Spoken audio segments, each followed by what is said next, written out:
Ladies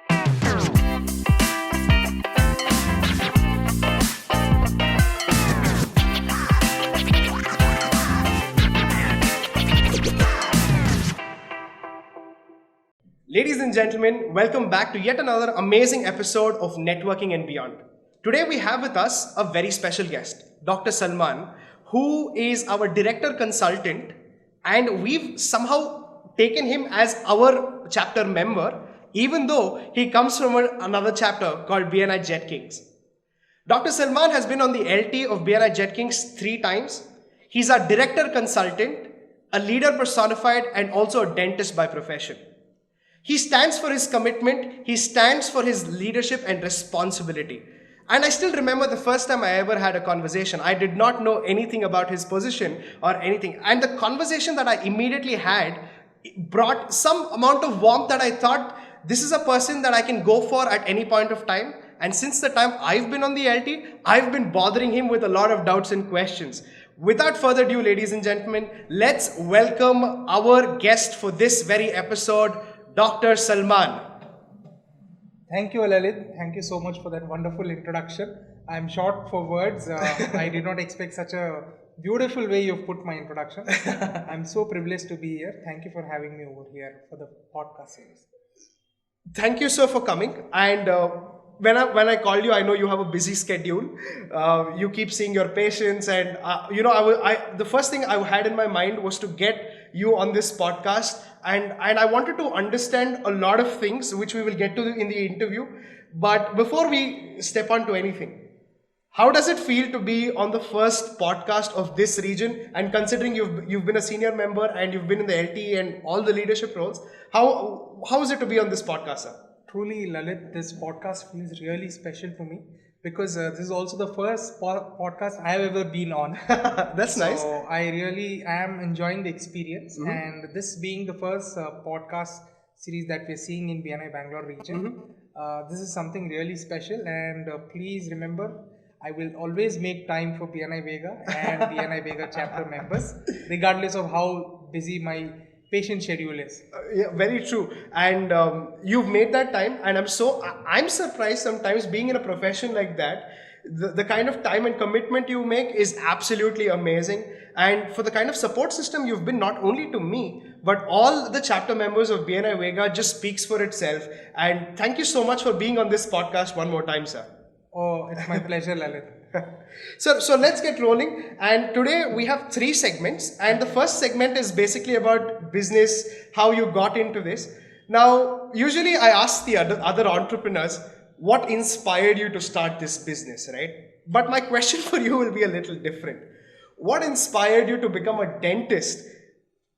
So Lalit, growing up, I used to have a lot of dental visits. My parents were always taking me around the dentist. Not that my dental hygiene was poor, but it was a sibling thing. So my elder brother had a little poor hygiene. So I used to do a lot of dental visits, and that's where I got fascinated with all the tools and the cool scrubs the dentist used to wear at the dental office. It was always my comfort zone. So since then, I had already decided in my childhood that I will one day become a dentist. Wow. Was there any, let's go back, when you were a child, was there something that fascinated you when you walked into a dentist clinic? Because honestly, for me, it was the equipment, the dentist, I don't know what it's called, the air pressure gun? Yeah, that's called an air syringe. Oh, an air syringe. You're the expert. So, the air syringe, the drill, it kind of fascinated me and intrigued me so much. I always wanted to step out of myself and see what the dentist was doing in my mouth. So, what was your fascination about it? Exactly. So, when I used to visit as a child, the dentist used to allow me to experiment with his tools. Oh. So, he used to let me touch all the equipment, and I used to fulfill my curiosity. Oh, lovely. So, that's how it gave me this desire, to someday I will grow big and I'll own such an office someday, and that has happened. Oh, that's great. I think, that kind of curiosity is what carries you through.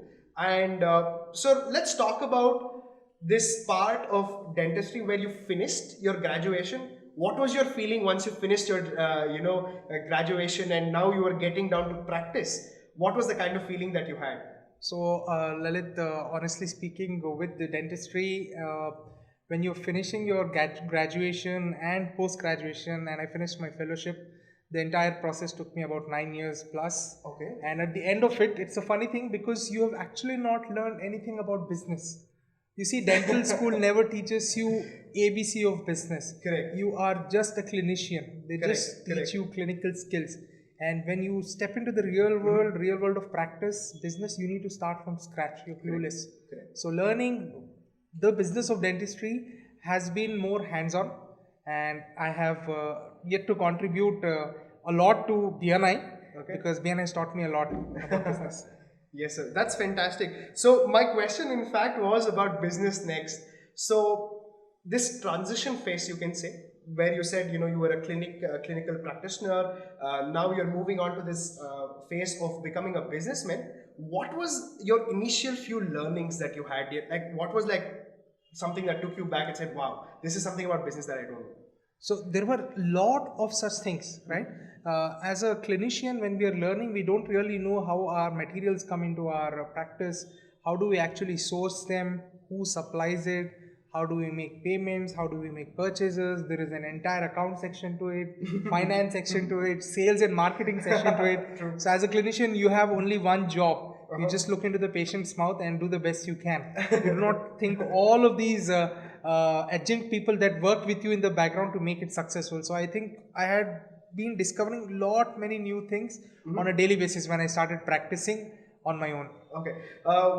Did you like it? Did you enjoy this process? Oh no, not really. I would not say I would enjoy. It was actually, frankly, nightmarish. Okay. And because it's very nervous time for a dentist who is just starting out. 100%. Because he does not know any contacts, he does not have any vendors, he does not know any people who can source and supply. Correct. So building that credibility takes a lot of hard work. Very true. And you will need to know the right people to make the right calls. Oh, I think spot on answer. I like the authenticity you brought to that answer because it's necessary. I think it's a big takeaway for all the people who are watching in terms of people practicing, right? In our own chapter, I've seen you being our DC. I've seen Dr. Swati. I've seen a lot of other doctors who have learned their practice, but eventually come to a point where there is a whole new chapter of business, right? And I think you nailed it on the point, and I think it's an answer for everybody out there that they should also learn that business aspect. So let's get down to your specific business, sir. So if there are three things about dentistry, okay, let me be more specific. Oral hygiene, right? If there are three things about oral hygiene that you would tell people to in terms of their maintenance in their own self-care, what would be those three quick tips you could give us? 3 quick tips, I would say: brush, rinse and floss. Right? Okay. So you need to brush twice a day. Okay. You need to rinse after every meal, and you need to floss every night without fail. So brushing, rinsing and flossing will ensure you will have good teeth your entire life. Okay. I already feel guilty because I do only 50% of that. I brush once, I rinse once or twice, I don't floss. I want to ask you on a personal level, why is flossing important? So flossing is a really important thing which most of our Indian population does not follow. Flossing basically means using a thread, a wax thread, and reaching between the teeth where your toothbrushes don't reach. Okay. So basically whatever sticky food that you have or any food that you have which gets accumulated in between teeth, the brush never is able to take it out. Okay. So to taking it out and maintaining the hygiene 100%, you will need to floss between all your teeth surfaces. I mean, I think I should take that seriously and start off right away because honestly, I've never flossed in my life. I have rinsed and I have been brushing my teeth, but like you said, it's a cultural thing that comes to us. We're not used to that concept, but as the awareness spreads, I think oral hygiene will definitely improve. So now that you've been practicing this dentistry of yours, I want to know what is that you stand out in your practice. I don't want to compare. I don't know if it's wrong to compare you to other dentists, but I just want to know how do you stand out from the rest of them? What do you think is your USP? Okay. One thing, Lalit, I'm an orthodontist by specialization. Okay. That is, I help design smile of people. Okay. But I would say my main USP is that patients find me very comforting. Okay. So I am not in the business of doing dentistry. I am in the business of providing comfort. Lovely. So most of the patients, once they start treatment with me, I become their family doctor and they never change the doctor. That's nice. Sir, so how important is this relationship aspect? I mean, can you give me something about that? How important is it? See, having your patients is like having your extended family because this relationship goes through on generations. You see one person and then you see their grandparents, you see their parents, you see their spouses, you see their children, sometimes you see their grandchildren, and this relationship lasts for as long as you're going to practice. Okay. So you will need to maintain that. So you have to be the people's person to develop a good practice. Okay, that's lovely, and I think that also seeps in a lot of personality that you are, right? Like how I introduced you, and now I can connect these dots. You know, you bring that aspect of relationship not only in terms of your dentistry, but also your business associates, especially with when I see you around BNI members. I think now I can relate to what you just said. Um, is there any oral hygiene regime apart from this that you have to maintain as an individual? See, I would say, Lalit, probably the biggest enemy to your teeth is your sugary drinks and your carbonated beverages, Okay. the sodas and colas. So you need to kind of cut down these intake, and people need to cut down on smoking.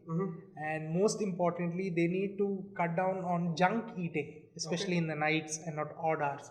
So I think these things are really important in maintaining a good oral hygiene regime. Okay, what happens if you're in the habit of this? What is the end result of this? So end result of this, your teeth start decaying, your gums start decaying, you may have bleeding gums problem, you may have dental pain, eventually you may require some specialized gum treatments, or you may need root canals, or you need to get a few teeth knocked off. I mean, as fun as that sounds, I'm pretty sure the experience is not the same. I think precaution is better than cure. I mean, that's what a doctor would recommend as well. Sir, you said you are an expert in in making people smile better, and they say smile and it increases your face value. And today, a smile is what people judge you on, also, right? What is your opinion about teeth whitening procedures and treatments? So teeth whitening, Lalit, I will tell you, for most of the people out there who want to get the teeth whitened, it's a very delicate matter, and not everybody is fit to undergo teeth whitening.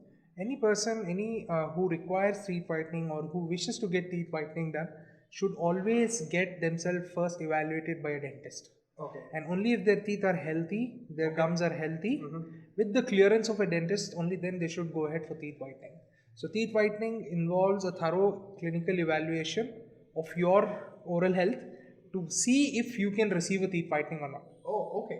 I didn't know that at all, because I've just been seeing advertisements and all these new products that are coming out. I just thought it was a procedure that you just go ahead with. I mean, thank you for that information. I think it'll add a lot of value to the listeners as well. My last question for you, okay, in fact, my second last question for you is there any natural way to strengthen your gums? Now, you said, eating junk food, drinking beverages, or smoking, any of these habits would, cause a lot of gum issues as well. Now, let's say somebody's been in the practice. Now, what should they do now to cope up, and how can they strengthen their gums, despite all of this happening to them? See, first and foremost, Lalit, I feel lifestyle modification. Right? So abstinence from all the habits, dietary modification is the number one spot. Apart from that, if I had to give you some quick tips, is whenever someone wants to go to bed every night, they need to massage their gums for about 2 to 3 minutes using their thumb and index finger. Probably a little bit of aloe vera oil along with that, and that massage really helps in blood circulation around the gums, and that helps building stronger gums. That's fantastic. Now, is there any reason that you put, the gel or the oil? It's a natural astringent, which means it will harden the gums, it will give them more strength, and it is a natural antiseptic as well. So it prevents your gums from getting inflamed. Okay. So then, my question is, when should a person visit a doctor, right? Like, you've given us a couple of remedies to do at home, but when do you think a person should visit a doctor? Or maybe you can tell us the frequency of it. Apart from, apart from the pain and some problem that's being caused, apart from that, any other time that you think they should visit a doctor? In India, we need to develop this habit, this culture right from the schooling, where we need to integrate dental checkups as part of the schooling, and parents need to visit with their children every 6 months to a dentist, regardless of whether they have problems or not. Because it is always better to get yourself checked, and if there are any problems detected at the earliest stage. Sadly, most of us remember dentists or go to a dentist when we are at the end stage, when we have severe pain or an infection. And at those times, a dentist is limited to doing only aggressive procedures. Okay. And he cannot actually advise you on preventive procedures, and he cannot actually avoid big procedures. Okay. So to make sure you have a good dental hygiene throughout, 6 months once visit is mandatory, I would feel, with a dentist. That's great, sir. So 6 month once without any problem is a must, because again, it helps you keep whatever disease that's coming your way at check. And the second thing is that's a regimen that I think everybody should follow. I think very well said there, sir. I think that's a tip for us to take away. My next segment is going to be about BNI. Right. This is a segment where we're going to talk about the channel that leads you to your patients, the channel that leads you to your business, if you want to call it. Right. So first thing, how has your journey been in BNI for the last 3 years? Oh, BNI journey has been fantastic. I sometimes look back 3 years back where I have started and where I have come, and I feel already nostalgic. So the BNI growth has been amazing, and I have met some lovely people through this organization, and it's been a learning every single day. Right from the day I have joined, I feel every day I have become a better version of myself. Wow, that's great.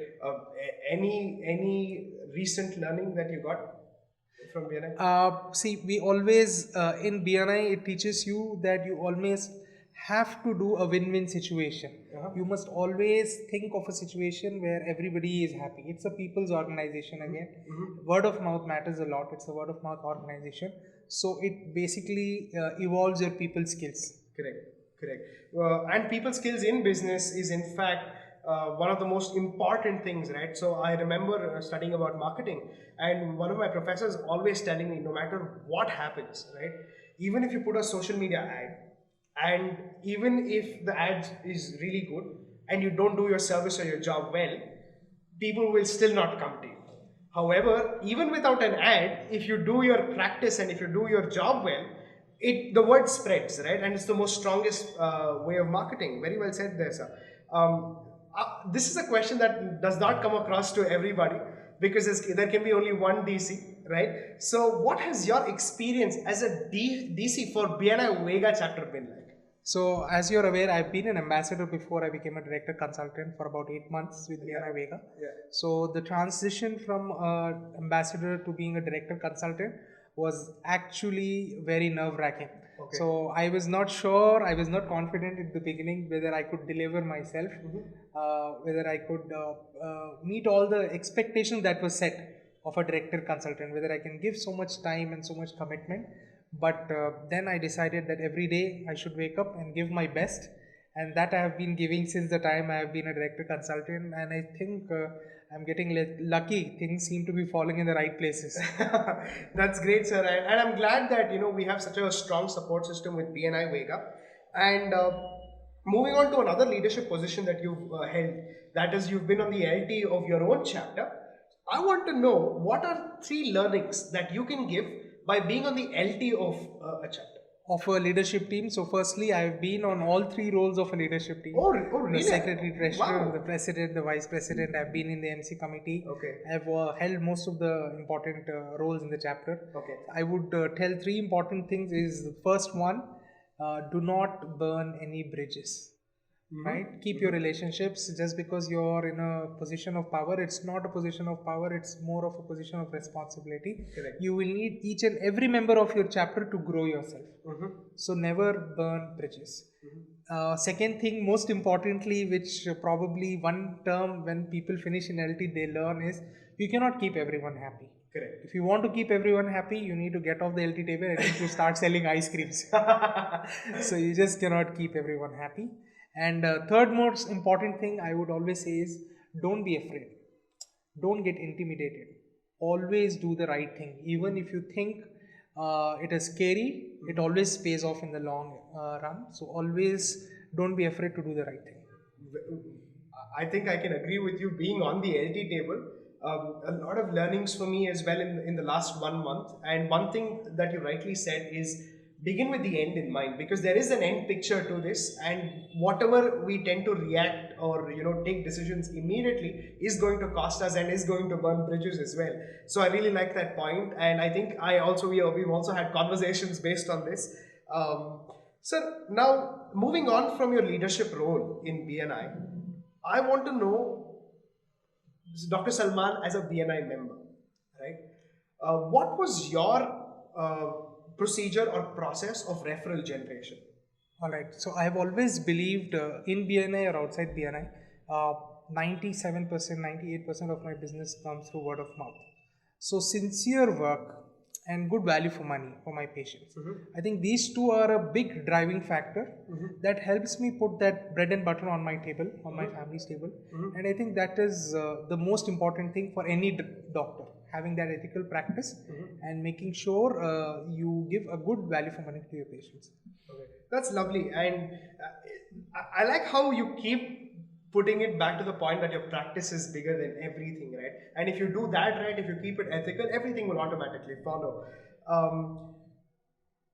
Do you want to give me a quick example of one of your referrals in terms of a story, in any big referral that you've gotten, any story that you want to share? All right, I will share two, one which I've given and one which I've gotten.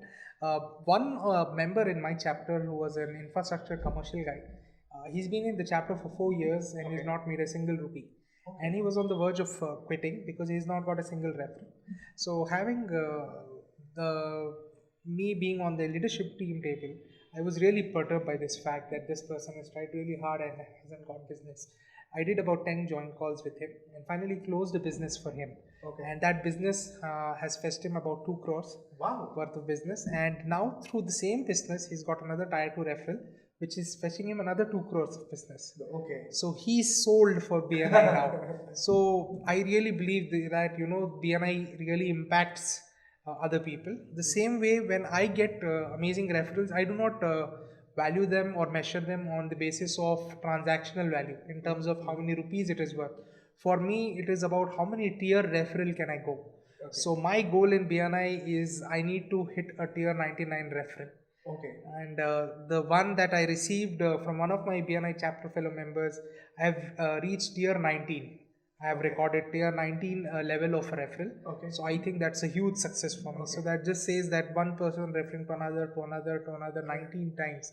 We are still growing strong. Okay. So that keeps me really happy. Okay, can we just repeat that one more time, because I feel there's a very strong takeaway for a lot of our members. I personally would love to experience something like this. What do you mean by a tier 19 or a tier 99 referral? Just that part, can you just quickly explain? So Lalit, I'll tell you what's a tier 19 or a tier 99 referral. For example, you have passed me one referral, you have referred me a patient, and that becomes a tier 1 referral because that comes directly from you. Correct. This patient is so happy, he goes and refers me one more person. That becomes a tier 2 referral. Okay. The person who came in as a tier 2 referral, he gets amazing, happy with the results. He goes and refers another person. That becomes 3. Okay. So the third guy refers the 4th. Okay. So one referral that started through you, I want to reach a single referral that started through a BNI member, and that referral itself keep on generating. That's how I want to reach 99. And so far I have reached 19. Wow. So my my measurement of success is through tiers of referrals rather than the actual transactional value of the How do you keep track? Oh, I have a dedicated person in my office, my staff. They make sure they put everything on the Excel sheets and they manage all my BNI referral that I receive and I give. Okay, that's great. I think that stands as a testimony for what work you've done in BNI, for who you are as an individual, because I could only dream of something like that, being relatively new into the BNI process. I'd love to see something like a tier 19 or a tier 20 referral, and I think that's a goal that I'm going to set in the very future. Thank you for that. Thank you so much. A small little tiny message for businessmen who have not yet joined BNI? For people who have not yet joined BNI, I would say doing all the hard work that you have been doing outside BNI, right? Just get into the BNI and put the same amount of effort. Just do the same hard work that you would do to run your business outside BNI, the same effort inside BNI, and you will see the magic of BNI unfold. I'm pretty sure that's the way to go to tier 10 referral or tier 19 referral. Yeah? Absolutely. Yeah, I mean, I think it's magical, and I think certain things like that only happen in BNI. I want to know a story of an individual who's added some sort of high intangible value in BNI to you. All right, to dedicate this to a single person, I would feel I'm not being fair. Let me tell you that before I joined BNI, I had a dream that I would build a house very quickly for my family, and I had set this target for 2025. By the year 2025, the infrastructure residential team of my chapter realized that the dream that I had and the kind of referrals I received and the kind of support they have given, they made me fulfill this dream this year itself, 5 years in advance. So I just moved into my new home a few months ago, and that was only possible by my infrastructure team with their special pricing, with their sincere advice and their payment terms. They have been absolutely phenomenal. I'm sure I wouldn't have gotten this outside BNI. Oh, that's amazing, and I really think that's the power of BNI, right? And I've heard so many success stories just like this, where dreams actually do come true, not when you want them, but even earlier when you do something without expectation. What do you think, sir? I think you've been doing a lot of that, doing things without expectation, and this is the gift that BNI and the family of BNI has given you. That's right. So BNI's core philosophy: givers gain. Yeah. Just keep doing good. You don't have to worry, and it will take care of itself. Correct. What goes around comes back around indeed. Yes. So, sir, we come to the end of the BNI segment. Now we quickly move on to the fun aspect of it. This is where we understand who you are as an individual and more on the personality side of it. So we're gonna have the traditional, the cliched rapid fire question. Oh, I'm ready. So the first question for you is, what motivates you to get out of bed every single morning? I have a beautiful deck in my house that faces a big green park, a lush park. So every morning I go sit in the deck and I make some filter coffee for myself. Okay. So that serene environment, the birds chirping in the morning, that's what I look to every morning. Okay. That's what drives me out of the bed. That's fantastic. I think everybody has their own morning ritual, and I think this is an ideal one to go with some coffee. Name another business profession you wouldn't mind getting into. I would be a chef. Chef? You would agree? Everybody in my home would agree because I'm the guy who does majority of the cooking. Oh. And they just love it. So if I was not a dentist, I always tell my family that, in fact, they know it.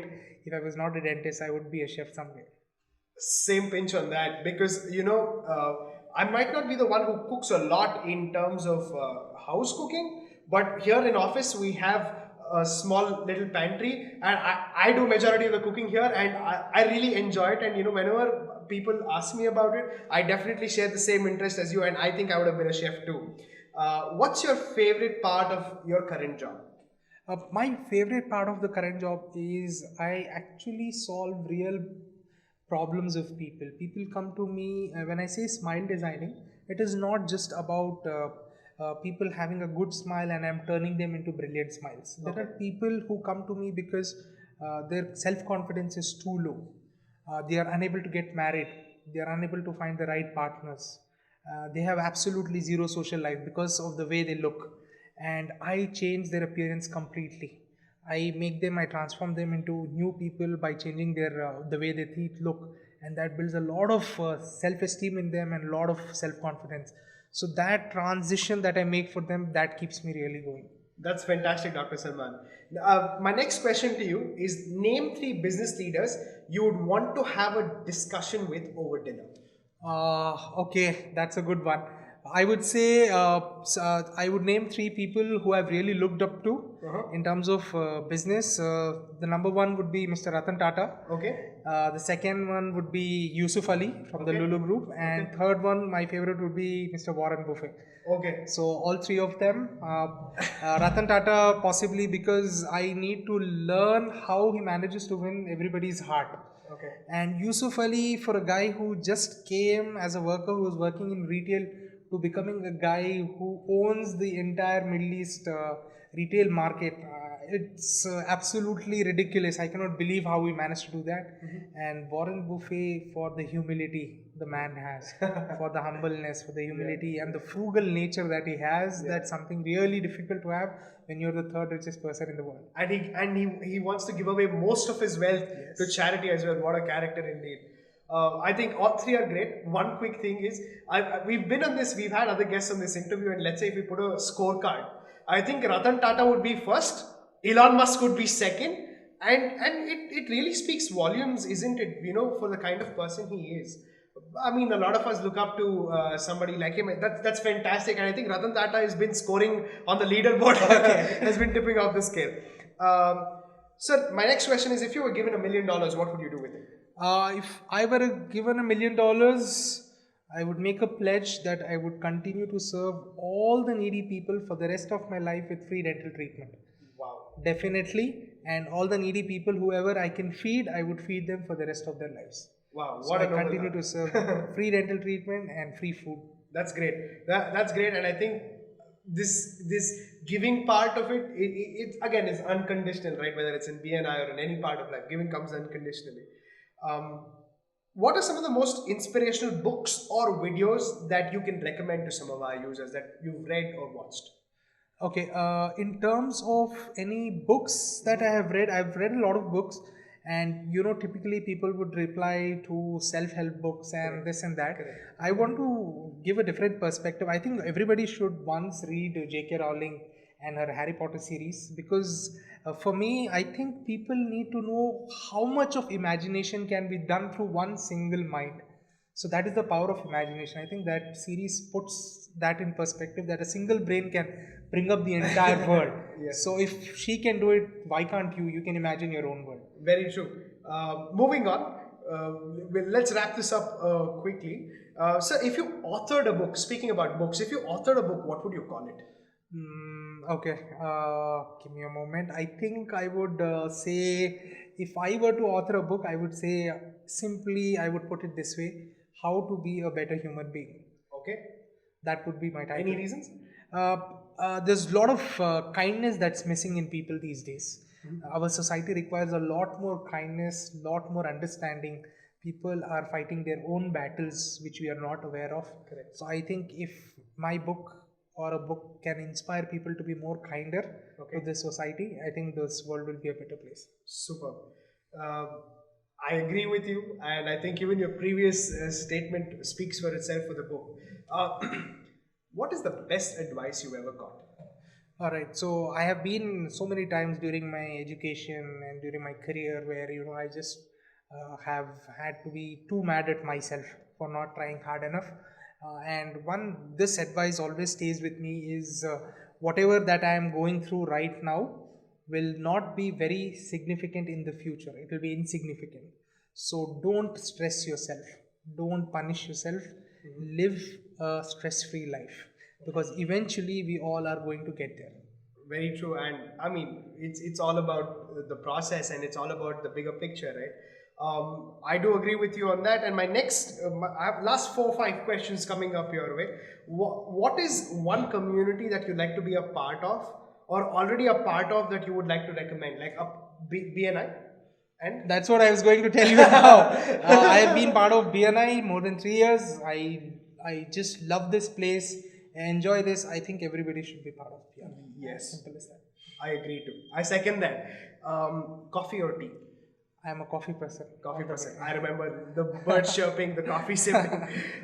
Indoor or outdoor sports? I am more of indoor. I have played chess professionally for quite some time, and I am a video gamer. Oh, I play strategy video nice. games, warfare games, Okay. and I own a PlayStation 4. Okay. And I do a lot of online multiplayer games on my gaming PC. Okay. So I'm more of an indoor gamer. Oh, that's nice. Me personally, I have a PS4 too, and I play only sporty games. So I play what you play outdoor, but indoor. If you could teach one subject in school, what would it be? I think we need to teach people about how to deal with real world problems. Okay. That is a subject that does not exist in most of the schools or Reality any school. check. Yes, and people and kids sometimes they punish themselves too much. Correct. For peer pressure, for parental pressure, for society pressure. So I think we need to start teaching people how to deal with real world problems in the school itself. Fantastic. What's your favorite movie? Okay, favorite movie. You will need to give me two because I cannot do justice. I have two movies in my mind. The first one I would say is Mel Gibson's Braveheart. Okay. So that's a movie. I don't know if you've seen or not. It's I haven't. Okay, so that's a movie. It's a combination of really deep romance as well as warfare. Okay. So that's one. And second one is Will Smith's The Pursuit of Happiness. So that father-son relationship and how he struggles daily to make the ends meet, it really relates to myself in a lot of points. So I think these two are my favorite movies of all time. And my favorite movie is also The Pursuit of Happiness. There's so many things that we match on. I'm so glad that we have so many similarities, and I recently did a podcast about that, about the Pursuit of Happiness. And as you know, I'm into coaching. This specific movie, I believe, teaches a lot of parents about parenting and how it should be. So, again, you've been dressed in formals. Do you prefer formals or casuals? Honestly, I would prefer casuals. In my practice, I'm always in scrubs and I'm always in casuals, so that's my comfort zone. That's lovely. What was your worst subject in school? Maths. Maths. Same on that. So, What do you do on a rainy day? on a rainy day, I would roast some chicken, make some prawn soup, sit on my couch and Netflix and chill. Wow, what better way, huh? Perfect escape. If you could make a documentary about anything, what would it be? I would say right now, if I were having an opportunity to make a documentary, I would make documentary. I don't know whether this is the right stage to say that, but I would say that this right now, I would make a documentary between all the daily life people, the Hindus and Muslims, who are living in perfect harmony. Yes. In every city, in every village, in every small town, in their daily lives, all across the country, so that this documentary can be related by every Indian across every state and know that we are all the same. I think India needs this kind of a documentary. I'm surprised that no such documentary exists. And there is a huge market. I think it's time to hit the Netflix recommendation to them and say, please do this. And I think it will capture a lot of young audience. I think India as a country has its power in its youth. And the youths today are being more liberal. They're understanding that we are beyond all of these things. And I still remember when I had visited Ireland, I saw a beautiful poster. It was, gummy bears, right? These. Yes. So they put about 10 gummy bears of different sizes and colors. And they said, we're still made up of the same thing. Yes. Right? And that's, I think, a message that everybody has to get. And Dr. Salman, we come to the end of our rapid fire question. Even though it was not that rapid, I think it also had a lot of takeaways from this as well. Thank you for being on Networking and Beyond. It's my pleasure to have you. And I think I've had a great time. I hope you've had a great time too.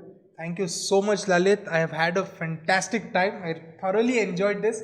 And this being my first podcast, I really did not know what to expect when I was coming here. But now that we have reached the end of the segment, I have really enjoyed this session.